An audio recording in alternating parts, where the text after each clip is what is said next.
नमस्कार, स्वागत है आप सभी का जी बिजनेस पर। आप देख रहे हैं म्यूचुअल फंड हेल्पलाइन और आपके साथ मैं हूं स्वाति। म्यूचुअल फंड हर तरह के निवेशकों के लिए है। लंबे वक्त में आखिर आपको अगर वेल्थ क्रिएट करना हो या फिर छोटे वक्त के लिए पैसे पार्क करने हो, यहाँ सभी लक्ष्यों के लिए विकल्प है। लेकिन होता ये है कि जब हमारे सामने बहुत ज़्यादा विकल्प होते हैं तो हम उलझ जाते हैं कि हमारे लिए ठीक क्या है। आपकी इसी उलझन को हम दूर करेंगे आपके सवालों के जवाब देकर, ताकि आप अपने निवेश को बहुत ही क्लैरिटी और समझदारी के साथ मैनेज कर सकें। चलिए शुरू करते हैं आज का शो और सबसे पहले देख लेते हैं कि आज के शो में खास क्या है। आज हम जानेंगे कि पोर्टफोलियो कब और कैसे रिव्यू करना चाहिए। एकमुश्त वर्सेस एसआईपी निवेश के लिए कौन सा तरीका बेहतर होता है, और क्या निवेश पूरा होने के तुरंत बाद एसडब्ल्यूपी शुरू कर देना चाहिए, जानेंगे आज।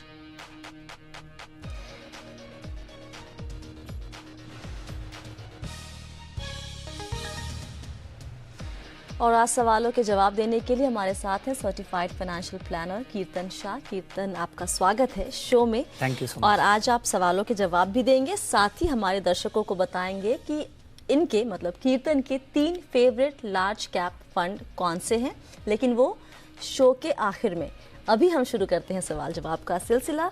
सबसे पहले हमारे साथ उपेंद्र जी जुड़ रहे हैं फोन लाइन पे। उपेंद्र जी नमस्ते, कहाँ से बात कर रहे हैं आप? गुड इवनिंग मैम, मैं पटना से बोल रहा हूँ। जी, मैं पटना से। पटना से जी बताएं, आप 25 साल के हैं, अभी नई नौकरी लगी है आपको, बधाई हो। Thank you ma'am. और आप चाहते हैं 12 साल में 60 लाख कमाना, 20 साल में 1 करोड़। अभी शादी हुई नहीं है लेकिन बच्चे के लिए अभी से ही प्लानिंग, बहुत बढ़िया। और उसके बाद आप चाहते हैं करीब 3.5 करोड़ रिटायरमेंट के वक्त अगले 28 साल में, राइट? जी मैम।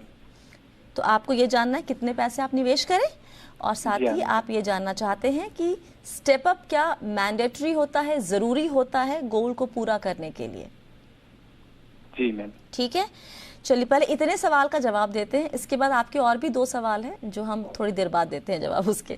शुरू करते हैं। पहला ये कि ये जो लक्ष्य है ये पूरा करने के लिए पहले बताएं कीर्तन, कितने पैसे निवेश करने होंगे? उपेंद्र जी, सबसे पहले तो आपको बधाई देना चाहूँगा। 25 साल की उम्र में रिटायरमेंट प्लानिंग कर रहे हैं आप, बढ़िया, कीप इट अप।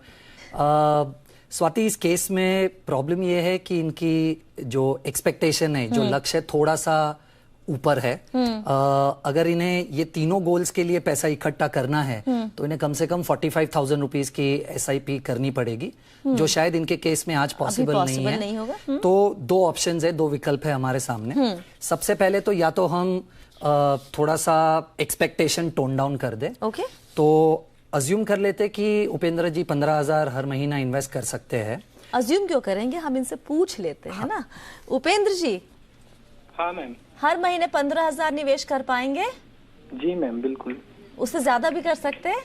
मैम, मैंने अभी आपको एसआईपी अपना पोर्टफोलियो भेजा था, उसमें तो 15,000 के अराउंड अभी से मैंने किया है। पोर्टफोलियो, हाँ राइट, आपका है, सॉरी माफ कीजिएगा, आपका 2,000, 4,000, 4,000, हाँ आपका तो ठीक ठाक चल रही है। सो अगर 15,000 की एसआईपी उपेंद्र जी कंटिन्यू करते हैं और स्टेप अप करते हैं 10% से, स्टेप अप का मतलब हर साल आप 1500 रुपए से अपना इन्वेस्टमेंट बढ़ा दीजिए, तो दूसरे साल 16,500 और तीसरे साल 18,000, ऐसे करके अगर आप कंटिन्यू करेंगे तो 12 साल बाद आपके 60 लाख रुपए का घर वाला लक्ष्य तो कंप्लीट हो जाएगा। पर अनफॉर्चुनेटली आपके पास 20 साल बाद चाइल्ड एजुकेशन के लिए जो 1 करोड़ की रिक्वायरमेंट है वो थोड़ी सी कमजोर पड़ जाएगी, क्योंकि आपके पास सिर्फ 60 लाख रुपए बचेंगे। और अगर आप 60 लाख रुपए निकाल देंगे चाइल्ड एजुकेशन के लिए तो आपके पास रफली 1 करोड़ रुपया बचेगा रिटायरमेंट पे। तो इससे आपके लक्ष्य पूरे नहीं होंगे। अगर ये बढ़ाएंगे तो भी तो अगर ये लक्ष्य पूरे करने हैं तो उसका दूसरा एक ऑप्शन है। आपको उपेंद्र जी 24,000 रुपए की एसआईपी आज से स्टार्ट करनी पड़ेगी और उसे 10% से हर साल स्टेप अप करना पड़ेगा। यानी दूसरे साल आपका एसआईपी हो जाएगा 26,400। एक बार यहाँ उनसे पूछ लेते हैं 24,000 कर पाएंगे कि नहीं इस वक्त? उपेंद्र जी 24,000 कर पाएंगे क्या? आप ऑलरेडी थोड़ा निवेश कर रहे हैं तो उसको बढ़ा सकते हैं अभी तुरंत के तुरंत? मैं कोशिश तो कर सकता हूँ, क्योंकि फिलहाल तो मैरिड हूँ, तो कोशिश मेरी पूरी रहेगी कि 24,000 के अराउंड में कर पाऊँ। बहुत बढ़िया, अगर ये कर सके तो फिर परफेक्ट। सो उपेंद्र जी, अगर आप 24,000 रुपए पहले साल निवेश करें, दूसरे साल से 26,400, तीसरे साल से 28,800 और उसे हर साल 2,400 रुपए से बढ़ाते रहे, तो आपका लक्ष्य पूरा हो जाएगा। आपको 60 लाख रुपए हाउसिंग के लिए भी मिल जाएंगे, आपको 1 करोड़ चाइल्ड एजुकेशन के लिए भी मिल जाएंगे और तकरीबन 3.5 करोड़ रुपया आपका रिटायरमेंट के लिए भी बच जाएगा। तो ये 24,000 से आपको स्टार्ट करना पड़ेगा और 10% का स्टेप अप करना पड़ेगा। तो स्टेप अप, जो आपका सवाल था कि स्टेप अप मैंडेटरी है क्या, ज़रूरी तो है, क्योंकि जो आपको रकम चाहिए उसको पाने के लिए जितना निवेश करना है वो अभी आपके पास नहीं होगा, तो वो स्टेप अप के अलावा कोई ऑप्शन नहीं है। बहुत सारे ऐसे फंड्स हैं जहां पर आपको स्टेप अप की फैसिलिटी मिलती है, बहुत जगह पे नहीं भी मिलती है। मिले ना मिले, आप उसको हर साल बस बढ़ाते जाइए, वही होता है बेसिकली स्टेप अप, कि आप जितना चला रहे हैं उससे थोड़ा ज़्यादा और ऐड कर रहे हैं। ये इतना क्लैरिटी हो गया आपको उपेंद्र जी? एक छोटा सवाल था, क्या मेरा पोर्टफोलियो करेक्ट है या इसमें कुछ चेंजेस करने की जरूरत है? उसमें तो हम आ ही रहे हैं, वो तो बहुत ज़रूरी सवाल है। पोर्टफोलियो मोटा मोटी तौर पे तो ठीक दिख रहा है इनका। स्वाति, पोर्टफोलियो मेरे हिसाब से एकदम परफेक्ट है, कोई चेंज करने की जरूरत नहीं है आपको उपेंद्र जी। सिर्फ एक छोटी सी एडवाइस देना चाहूंगा, ये आपने जितने भी फंड सिलेक्ट किए, ये सब फंड्स पिछले 3 साल 5 साल से बहुत बढ़िया परफॉर्म कर रहे हैं।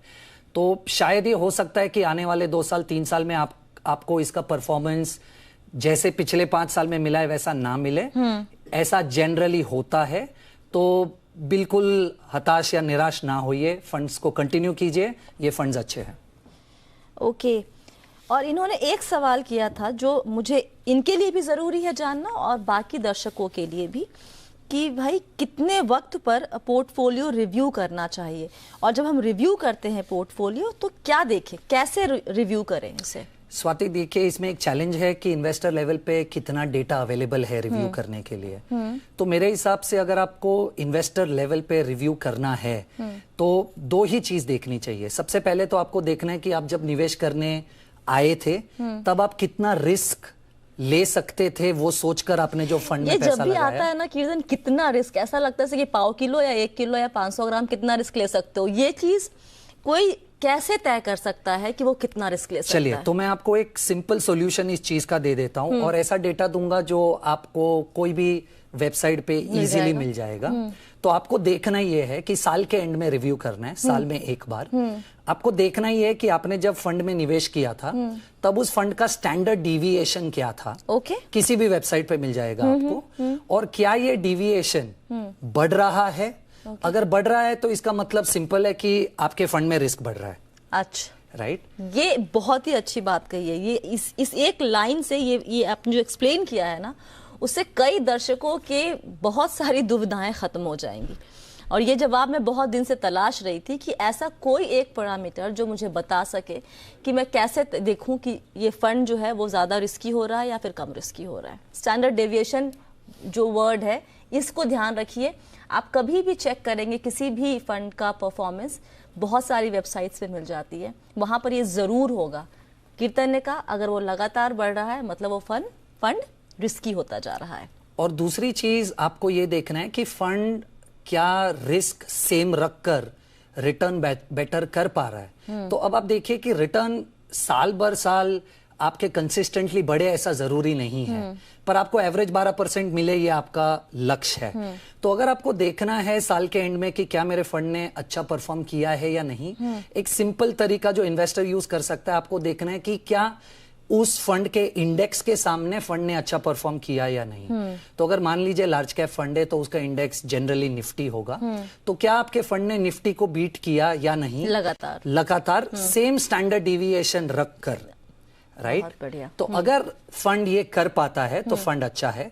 और एक चीज ऐड करना चाहूंगा यहाँ पर स्वाति, जरूरी नहीं है कि साल दर साल फंड निफ्टी को बीट कर पाए, पर अगर आप देख रहे हो 2 साल 3 साल के एवरेज में स्टैंडर्ड डिविएशन सेम रखकर अगर फंड ने निफ्टी को बीट किया है तो ये फंड अच्छा है और आप कंटिन्यू कर सकते हैं। तो उपेंद्र, आपके सभी सवालों के जवाब हम उम्मीद करते हैं कि हमने दे दिए हैं। अगला सवाल लेते हैं। हमारे साथ जुड़ रहे हैं फोन लाइन पर शिवाजी मुंबई से। शिवाजी जी नमस्ते। नमस्कार। आपका सवाल पूछिए। Actually, I have two questions, but let me take one first question. Ji Regarding my wife. Wife has invested around 22 lakhs in Aditya Birla ABSL hybrid equity hybrid fund 95. She has done through STP for last 18 months to 2 years period. And now she wanted to withdraw through SWP around 15,000 rupees for monthly expenses. Is it possible? Or how is the fund is? ये निवेश बस अभी 18 महीने की STP के बाद वक्त इतना ही दिया है आपने इसे अभी तक, उसके ज्यादा वक्त नहीं दिया निवेश। 2 years दिया मैंने। 2 साल। ओके। एक अग्रेसिव हाइब्रिड फंड है जिसमें एसडब्ल्यूपी अब करना चाह रहे हैं, एसटीपी के जरिए निवेश किया। बहुत ज्यादा वक्त तो हम नहीं कहेंगे अगर 2 साल का वक्त दिया है। पहले इनके क्वेश्चन पे आते हैं कि क्या 15,000 रुपए का मंथली इनकम एसडब्ल्यूपी करना आप सलाह देंगे इसमें? शिवाजी जी, सबसे पहले तो आई थिंक आपने एक ऐसी चीज की है जो जनरली लोग मिस आउट कर जाते हैं। कभी भी आप इन्वेस्टमेंट कीजिए और अगर आपको एसडब्ल्यूपी करना है तो कभी भी इमीडिएटली नहीं की जाती। यानी आपने 10 लाख रुपए इन्वेस्ट कर दिए एक फंड में, अगर आप इन्वेस्ट करने के दूसरे महीने से पैसा निकालना चालू करेंगे, ये सही तकनीक नहीं है एसडब्ल्यूपी के लिए। तो आपने एक चीज बराबर की है कि आपने पैसा लगाया, उस फंड को थोड़ा सा ग्रो होने दिया और उसके बाद आपने एसडब्ल्यूपी स्टार्ट की, तो वो स्ट्रैटेजी आपकी बिल्कुल सही है। पर यहां पर आपकी अमाउंट रिक्वायरमेंट और फंड सिलेक्शन में मैं थोड़ा सा सुधार करना चाहूंगा। तो सबसे पहले तो आप जिस फंड में निवेश करना चाहते हैं वो एक अग्रेसिव हाइब्रिड फंड है। अगर वो एक अग्रेसिव हाइब्रिड फंड है और मार्केट ऊपर जा रहे तो आपके एसडब्ल्यूपीज अच्छे से बाहर आएंगे। पर अगर मार्केट कमजोर हो जाता है और वो 6 महीना 1 साल तक कमजोर रहता है तो शायद पॉसिबल है कि आपको एसडब्ल्यूपी देने के लिए उसे आपके कैपिटल में डिपेंड करना पड़ेगा। तो मेरा सबसे पहला सजेशन आपको यह है कि अगर आप एसडब्ल्यूपी करना चाहते हैं तो वो किसी एक हाइब्रिड या इक्विटी फंड के थ्रू ना कर एक डेट म्यूचुअल फंड के थ्रू करना चाहिए। तो मेरी सबसे पहली सलाह आपको यह है कि आप अपने पैसे को 2 डेट फंड्स में स्प्लिट कर दीजिए। एक आप आईडीएफसी, पीएसयू और बैंकिंग फंड ले सकते हैं और दूसरा आप SBI magnum ultra short term fund ले सकते हैं। आप दोनों में पैसा इक्वली डिवाइड कीजिए। और दूसरा मेरा आपको कहना यह है कि अगर आप 12,000 या मैक्सिमम 13,500 का एसडब्ल्यूपी करें तो सिचुएशन ऐसी बन सकती है कि आपके कैपिटल को डिपेंड करने की कभी जरूरत नहीं पड़ेगी।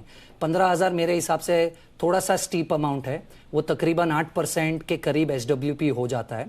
तो डेट फंड आपको 7, 7.5, 8% तक रिटर्न देंगे।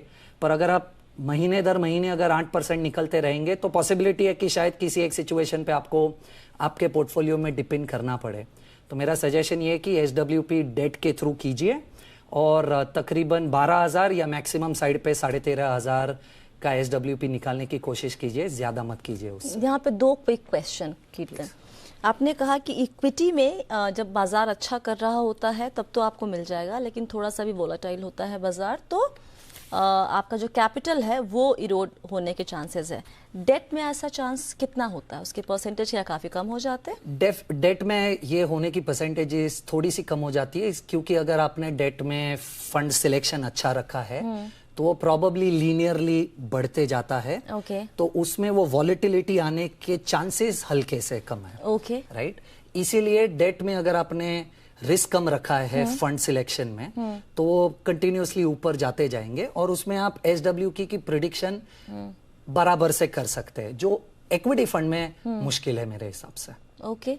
दूसरा यहाँ पे एक और सवाल अब जहन में आ गया कि 2 ऑप्शन होते हैं एसडब्ल्यूपी में, एक तो अमाउंट आप तय कर लीजिए और दूसरा होता है कि जो मुनाफा हो रहा है, कैपिटल अप्रिसिएशन हो रहा है, आप उसको कर लीजिए।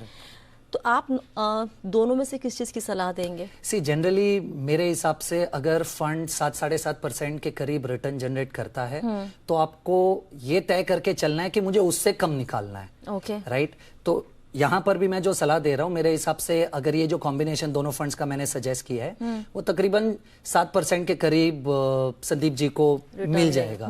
तो अगर वो 6% जिसके हिसाब से 12,000 की एसडब्ल्यूपी वो कर सकते हैं उतना निकालेंगे तो कैपिटल डिप करने की जरूरत नहीं पड़ेगी मेरे हिसाब से। और एसडब्ल्यूपी आपने कहा कि इन्होंने 2 साल का वक्त दिया है, ये एक सही स्ट्रैटेजी है। तो इतना वक्त देना चाहिए अगर आप लमसम इन्वेस्टमेंट करते हैं। मान लीजिए कि आप 55 साल में या फिर आप 58 ईयर्स की उम्र में आपने लमसम इन्वेस्टमेंट किया और आपको पता है कि 60 साल के बाद आपको वो पैसे की ज़रूरत पड़ेगी, तो वो सिर्फ 2 साल का गैप सफिशिएंट है या फिर जितना लंबा वक्त उतना बेहतर? स्वाति, जितना लंबा वक्त है उतना बेहतर है, पर अगर हमने 36 महीने का टाइम दिया है कैपिटल को ग्रो होने के लिए और कैपिटल ग्रो हो चुका है, राइट, आई थिंक उतना सफिशिएंट है और ज्यादा मुश्किलात नहीं पैदा करेंगे। पर जानना ये जरूरी है कि अगर आप 3 साल का समय दे रहे हैं तो ये 3 साल का समय आप इक्विटी फंड में निवेश ना करें। क्योंकि अगर 3 साल के बाद आप जब उसमें SWP करना चाहते हैं, पॉसिबल है कि मार्केट ने आपको 3 साल में सपोर्ट नहीं किया तो आपका कैपिटल ऑलरेडी डिप हो चुका है। चलिए, यहाँ पर शिवाजी जी, या जवाब आपको मिल गया, आप सेटिस्फाइड हैं जवाब से? नहीं, तो one more request, then shall I redeem this? पैसे वहां से निकाल ले और फिर आप उसको डेट फंड में लगाए, आप ये पूछना चाह रहे हैं? या राइट, यही करना, यही अप्रोच लेना होगा। एग्जैक्टली यही करना है आपको।